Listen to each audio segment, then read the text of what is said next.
kung titingnan nyo yung fuse, ayun, halos yung glass enclosure niya nabasag.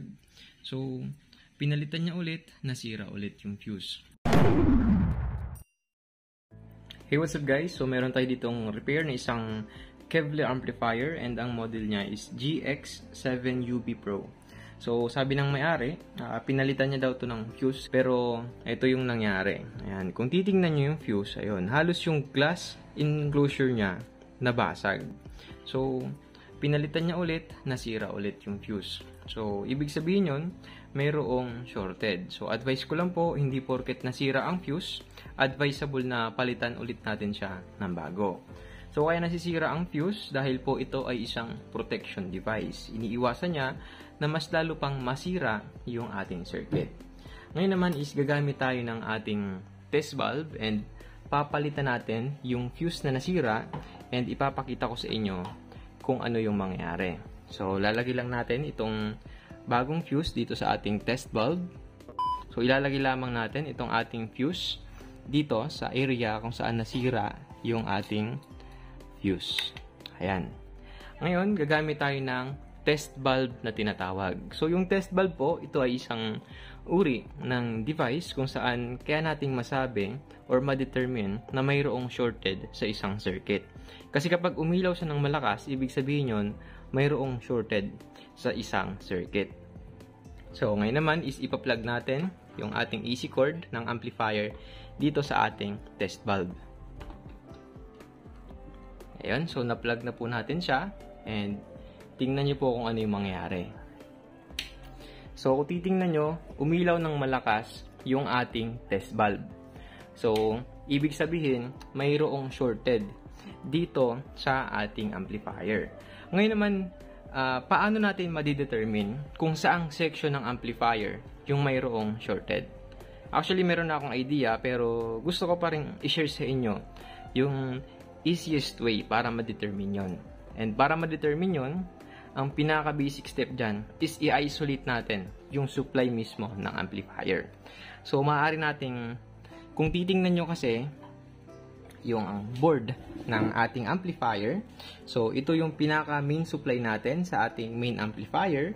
And then, meron pa siyang ibang supply dito sa ating amplifier. So, malamang yung supply na to is para sa kanyang tone control circuit. So, ngayon naman, since ang busted na fuse is andito sa ating main amplifier, tatanggalin natin itong connection ng supply ng ating main amplifier.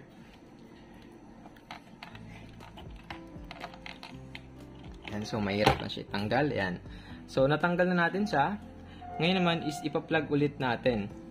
Or, naka-plug na pala yung ating AC cord. Ngayon naman is isi-switch on natin yung ating amplifier.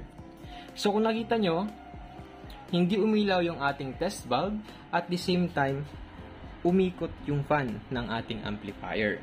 So, isang indikasyon yon na ang problema ay nandirito mismo sa ating main amplifier. And kung iikutan natin yung ating amplifier,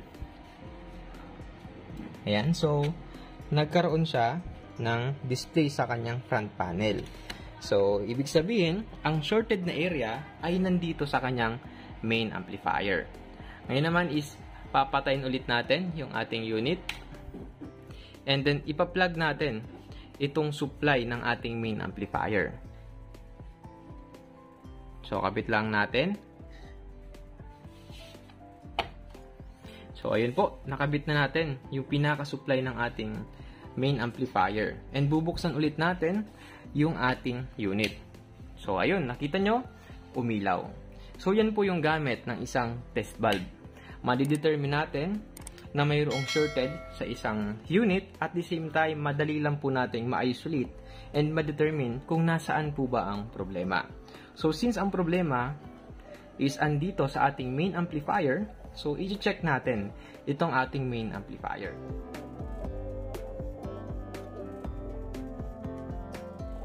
So, ngayon naman, kung titingnan nyo yung board ng ating main amplifier, halos niresolder na ng may-ari yung board. So, makikita nyo naman dito sa mga lead. And meron akong napansin dito kung saan mayroon dito ng area. Ito. na yung pagkaka-resolder niya is nag-short dun sa kabilang pin. So, possible mayroong nasirang components dito dahil sa scenario na ganito. Ayan, nagdikit siya. So, ang isa sa major na naaapektuhan dito is yung kanyang mga output transistor, which is located dito na nakakabit sa ating heatsink. So, yan yung i-check muna natin. I-check natin yung mga output transistor. So, ito yun, yung mga transistor na malalaking yan.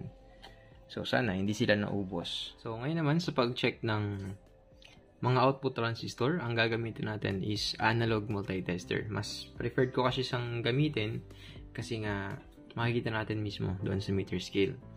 So, sa pag-check naman ng isang output transistor, meron kasi silang dalawang klase. So, ito yung PNP at NPN transistor. So, nagkakaiba yung kanilang test point or yung test point ng test probe natin, pero same lang din sila ng pin configuration. Meron pa rin sila ng base, collector, at emitter. So, since baliktad yung ating main amplifier, yung base natin is nakalagay dito sa side na to, while itong nasa gitna is collector, at ito naman is yung kanyang emitter. So, mas mainam na tanggalin natin itong mga output transistor dito sa ating pinaka main amplifier.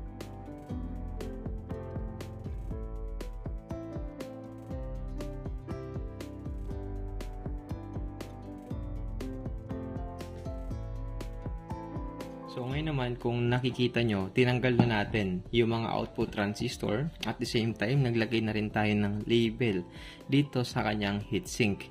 So, ititest natin yung mga transistor na to. So, nakikita nyo, sa label natin, mayroong C at mayroong A. So, tandaan natin kapag ang isang transistor ay nag-uumpisa sa letter A at letter B, ito po ay isang PNP transistor. Pero kapag ang transistor naman ay nag-uumpisa sa letter C at letter D, ang transistor po ay isang NPN transistor. Samantalang pagdating naman sa baba niya, nilagyan ko rin siya ng label. So, makikita nyo, ito yung base at ito naman yung collector. While dito naman sa side na to is yung kanyang emitter. Lahat po yan magkakaparehas yung kanilang pin configuration. So, unahin muna natin sa pag-test ng transistor na to dito sa side na to. So, nakaset po yung ating analog multitester sa setting natin na times 10K. So, mas preferred kong gamitin ang mga analog multitester sa pag-test ng mga electronics components, lalo na sa pag-test ng leakage ng isang components. At ang halimbawa ng ganito is yung mga transistor. So, umpisa natin dito sa transistor na to. Papunta tayo dito sa right side. So, from base to collector and from base to emitter, dapat po meron siyang forward at saka reverse bias. So, unahin natin from base to collector. So, ito po yung tinatawag natin na forward bias. So, nakikita nyo, mayroong deflection yung pointer ng ating tester. And kapag binaliktad natin, dapat wala tayong makukuhang reading or dapat walang deflection yung pointer ng ating tester. So, ilalagay lamang natin yung negative ng ating test probe dito sa middle pin natin, while itong positive ng ating test probe, ikakabit natin sa base. Yan. Kung nakikita nyo, wala siyang deflection. So, good po yung base to collector. Ngayon naman, from base to emitter, dapat ganun din po. Meron din siya dapat ng forward at saka reverse bias. So, from base to emitter, yan, meron siyang deflection. So, yan po yung forward bias. And kapag binaliktad natin, from base to emitter, dapat wala po siya ng deflection. So, yung negative test probe natin, ilalagay natin sa emitter, while yung positive test probe natin, ilalagay natin sa base. So, kung nakikita nyo, wala siya ng deflection. Ngayon naman, from collector to emitter, dapat balibaliktarin man natin yung ating test probe, ay dapat wala po dapat ng deflection yung pointer ng ating tester. So, nakikita nyo po, walang deflection yung pointer ng ating tester. So, baliktarin natin yung ating test probe. Ayun, wala pong deflection yung pointer ng ating tester. Ibig sabihin ay good po itong transistor na to. Ngayon, dumako naman tayo dito sa isang transistor na to. So, same pa rin yung ating procedure. Base to collector, and from base to emitter, dapat po meron siyang forward at saka reverse bias. Okay, reverse bias, forward bias. From base to emitter, dapat same din. Forward bias, dapat wala siyang deflection. Reverse bias. So, from collector to emitter, dapat wala siyang deflection. Or walang, hindi dapat gumalaw yung pointer ng ating tester. Ayun. Same din from collector to emitter. Wala. Ngayon dito naman sa base to collector and base to emitter. So, makikita nyo letter A. So, ito po ay isang PNP transistor. So, same pa rin yung ating procedure. From base to collector and base to emitter, dapat meron siyang forward at reverse bias. Forward bias, at kapag binaliktad natin, reverse bias. Same din sa base to emitter. Okay, reverse bias. While ito naman yung kanyang forward bias. Dapat from collector to emitter, hindi gagalaw yung pointer ng ating tester. Ayan, so hindi gumalaw yung pointer ng ating tester, same din dito. So, isang indikasyon po na good tong transistor na to. Dumawa naman tayo sa transistor na to. So, A, ibig sabihin ito ay PNP pa rin. So, ganun din. Base to collector and base to emitter, dapat meron siyang forward at saka reverse bias. Okay, forward bias, while base to collector, baliktad natin, reverse bias. Same din from base to emitter. Okay, reverse bias, ito naman yung forward bias. From collector to emitter, wala dapat siya ng deflection.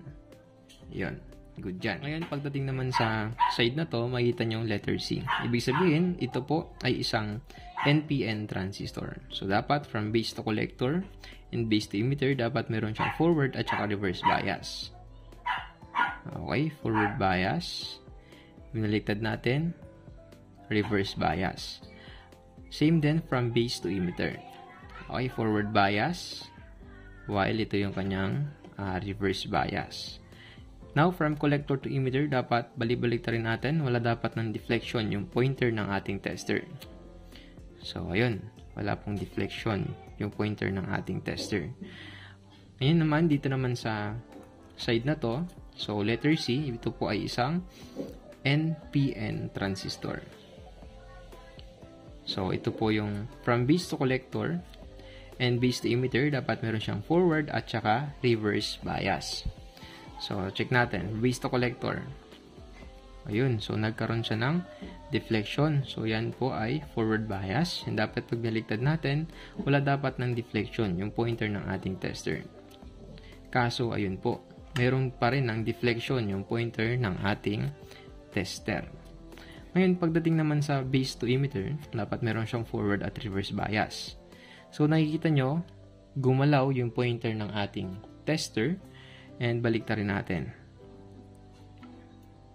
Gumalaw pa rin yung pointer ng ating tester. Ngayon, pagdating naman sa collector to emitter, balibaliktarin natin, dapat wala tayong deflection na makukuha. Kaso gumalaw pa rin po yung deflection ng ating tester. Or gumalaw pa rin yung pointer ng ating tester. Baliktarin natin. Gumalaw pa rin yung pointer ng ating tester. So, based po sa testing natin, masasabi natin ng transistor na to ay defective. So, ito po ay leaky. No? Leaky yung collector to emitter niya, while shorted from base to collector. Ngayon, dito naman sa transistor na to. So, letter A. Makikita nyo, letter A, ito po ay isang PNP transistor. So, same pa rin po yung ating magiging procedure. So, ito po yung forward bias, no? And kapag binaligtad natin from base to collector, dapat wala siyang deflection. Kaso, ayun po, mayroon din siya ng deflection or gumalaw yung pointer ng ating tester. Pagdating naman from base to emitter, dapat meron siyang forward at reverse bias. Kaso, ayun, meron pa rin siya ng deflection. Baliktarin ulit natin. Ayun, meron pa rin siya ng deflection. So, dapat, from collector to emitter, wala tayong makukuhang reading dyan. Baliktaran man natin. Or baliktarin man natin yung test probe natin. Kaso, ayun, meron po siya ng deflection. Ayan. So, kapag ganun po yung inyong pag-test or yung reading na makuha nyo, isa po yung indikasyon na yung transistor na to ay defective. So, ito po ay shorted.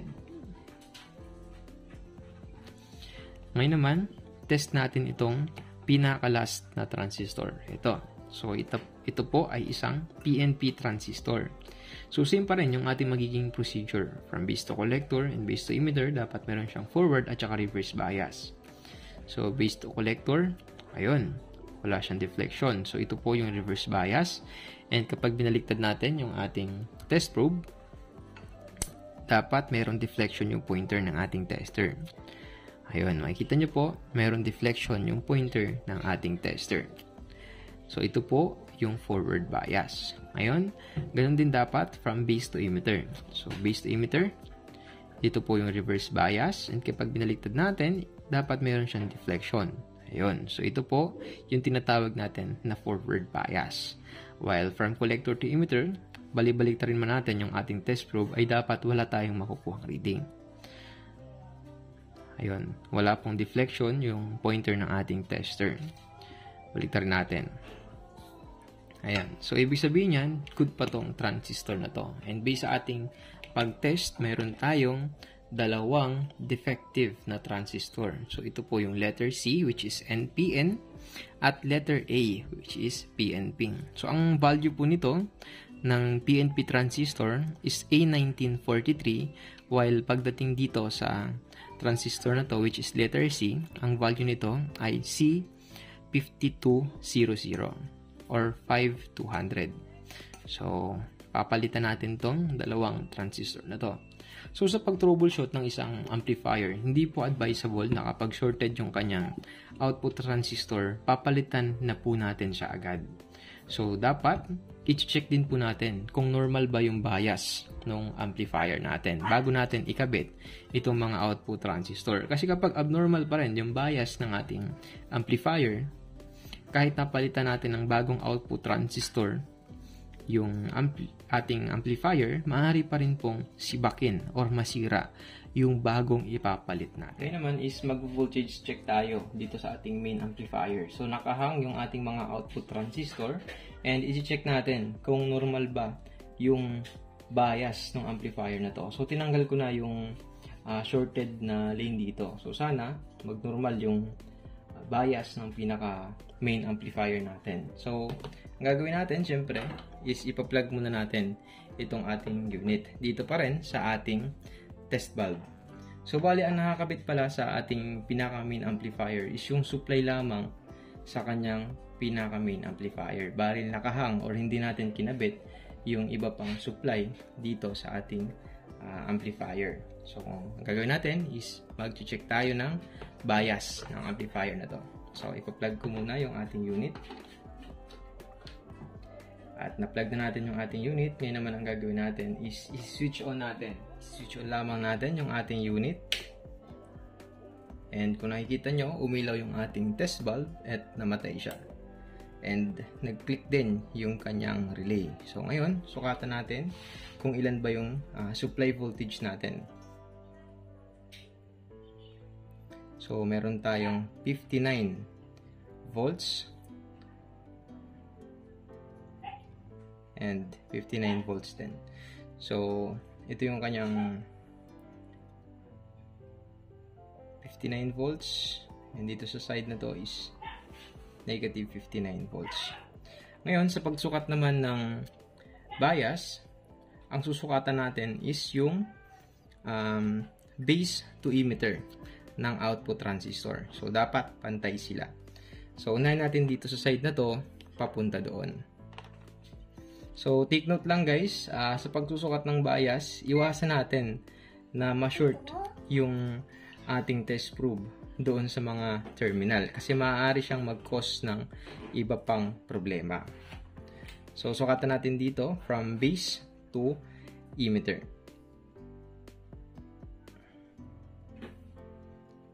Ayun, so abnormal to. Meron tayong negative 15. Dito naman, negative 16.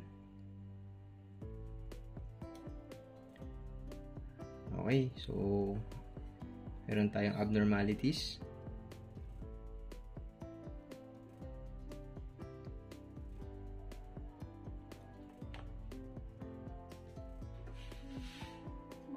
Ito, sobrang taas nito.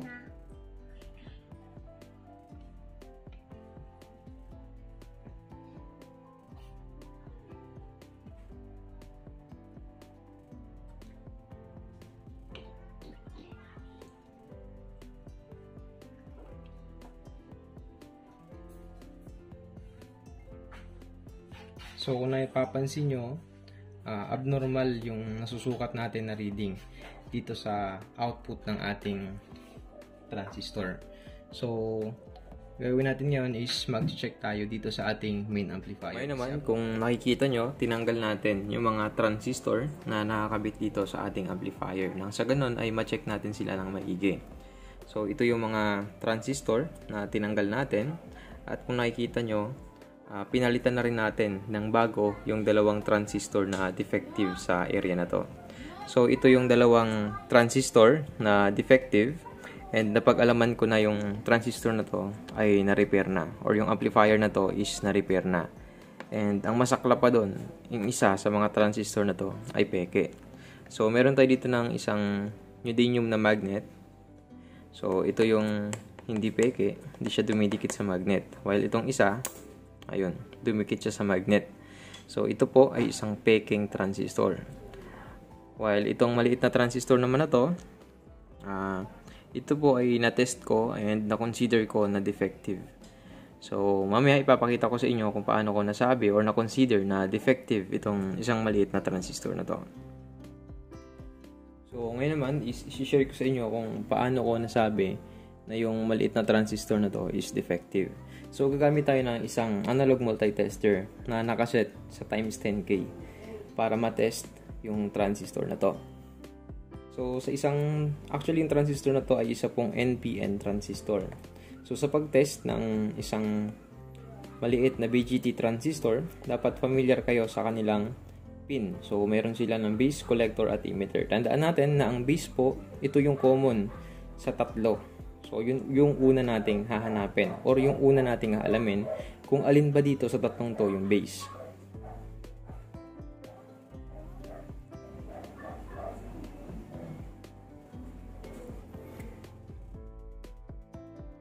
So kung nakikita nyo, gumalaw yung pointer ng ating tester. So try natin dito sa kabila. So gumalaw yung pointer ng ating tester. So ibig sabihin, maaring ito yung base. Itong pinato yung base. Kasi common siya dito sa dalawa. Tingnan nyo. Gumalaw yung pointer ng ating tester. Gumalaw ulit yung pointer ng ating tester. So possible ito yung base kasi common siya. Ngayon naman, babalik rin natin yung ating test probe. So, kakabit natin yung positive ng ating test probe dito. So, tandaan natin na kapag ang base ng isang BGT transistor ay nasa gilid, automatic ang nasa gitna collector. Tandaan nyo, sa isang pin configuration ng ganitong transistor, hindi gumigitna ang emitter. Pag nasa gilid ang base, automatic nasa gitna ang collector. And nandito naman sa side na to, automatic emitter. So, ang magiging configuration niya, base, collector, at emitter. Anyway, yung transistor pa na to is leaky. So, ipapakita ko sa inyo kung paano ko nasabi na leaky itong transistor na to. So, since ito yung base, yan, common siya. Pabalik rin natin yung ating test probe. So, yung test probe natin na pula, yung positive ng test probe natin, ilalagay natin dito. So, pansin nyo, gumalaw yung pointer ng ating tester. Habang ito ay nakaset, or habang tinetest natin yung base to collector. So, dapat pag binaliktad natin from base to collector, hindi gagalaw yung pointer ng ating tester. So, hindi siya naging malinaw sa ating, ayun. Sana napapansin nyo, mayroong deflection. So, ibig sabihin, leaky itong transistor na to. While from base to emitter, sa ganitong mga transistor, normal lang na magkaroon ng leakage. Small leakage lang naman. So, sa mga NPN transistor. Ayan. So, ulitin natin yung pag-check. Kung natin hanapin yung base, so ito yung base natin. Babalik rin natin yung ating tester or yung ating test probe. So, meron siyang deflection sa collector, which is hindi dapat. Ngayon, from emitter, normal lang na mayroong deflection or mayroong maliit na leakage kapag ang setting natin is nasa times 10K. So, ito ay isang defective. Ngayon, isi-share ko sa inyo yung good na transistor, which is ito yung andoon sa kabilang channel ng amplifier natin. So, same pa rin. Umpisa natin yung pag-test sa base para di tayo malito. So, ito yung kanyang base. Ayan. Meron deflection yung ating tester. Ngayon, dito naman sa emitter. Meron deflection. So, ito yung base natin. Babaliktad natin yung ating tester. So, from base to collector, pag nakabaliktad, dapat wala tayong makukuhang reading, no? Or dapat hindi gumalaw yung pointer ng ating tester. Yun. Kung nakikita nyo, hindi masyadong visible. Ayan. From base to collector, kung nakikita nyo, hindi gumalaw yung pointer ng ating tester. Ngayon, from base to emitter, mayroon siya dapat kunting leakage. Ayan. So, from base to collector, pag binaliktad natin, wala dapat ng deflection yung pointer ng ating tester. So, good itong maliit na transistor na to. While itong transistor na defective, tingnan nyo, from base to collector, ayun, kung nakikita nyo, merong maliit na deflection yung pointer ng ating tester. So, ibig sabihin yan, leaky itong transistor na to. So, ikakabit lamang natin itong mga transistor na tinanggal natin and papalitan natin yung transistor na defective, which is itong maliit na to.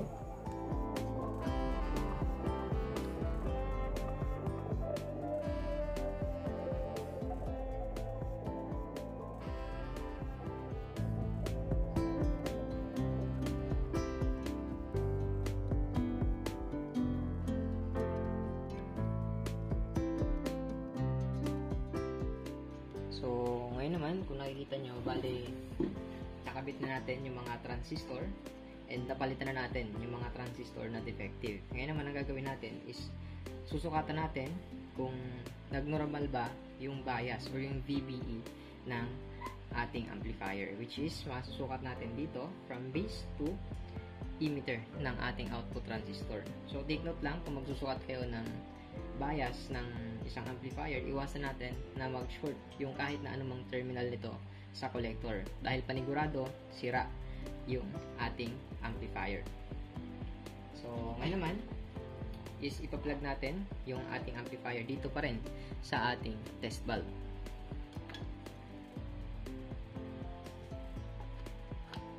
So, kung nakita nyo, umilaw yung ating test valve and namatay yung kanyang ilaw. And kung napakinggan nyo, nag-click yung kanyang relay. So, ngayon naman, susukatan natin kung ilan ba yung bias ng amplifier natin na to. So, mag-umpisa tayo dito, papunta doon sa side na to.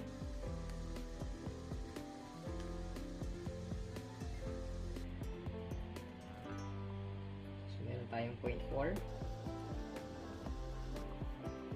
0.4. 0.4.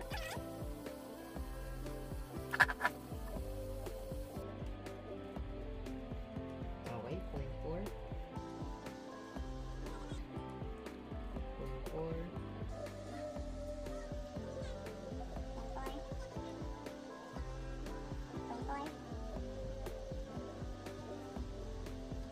Yan. So, kung nakita nyo po, meron po tayong nasukat na 0.4.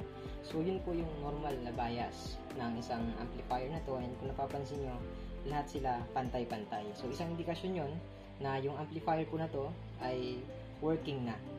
So, ngayon naman ang gagawin natin is try natin siyang ikabit dito sa tone control circuit and obserbahan natin kung ano ba yung kanyang magiging performance.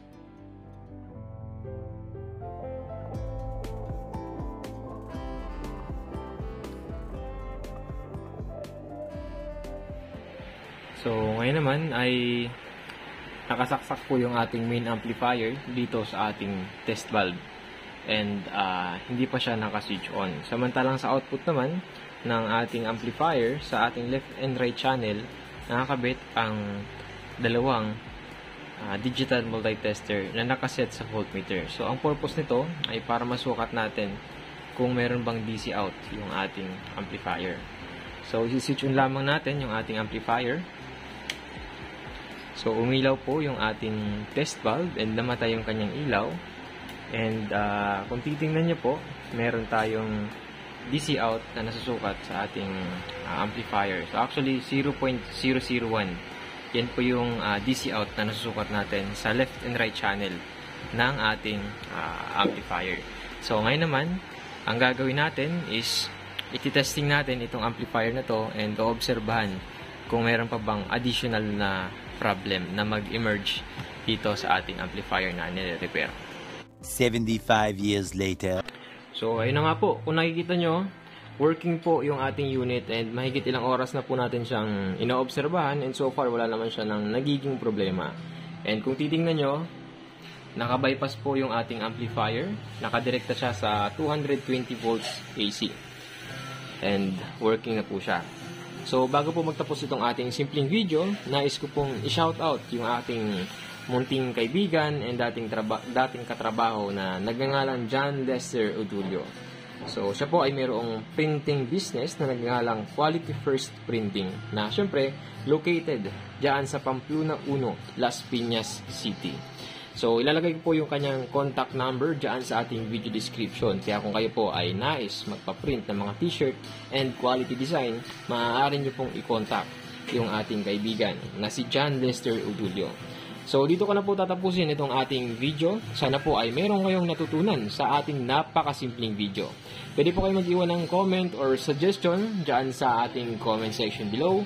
Huwag nyo rin pong kakalimutang i-hit ang like and subscribe. Pakita rin po ako ng notification bell nang sa ganun ay maging updated po kayo sa ating mga future upload. Muli, ako po si Andrew Electronics na nagsasabing stay humble and be creative. Maraming salamat.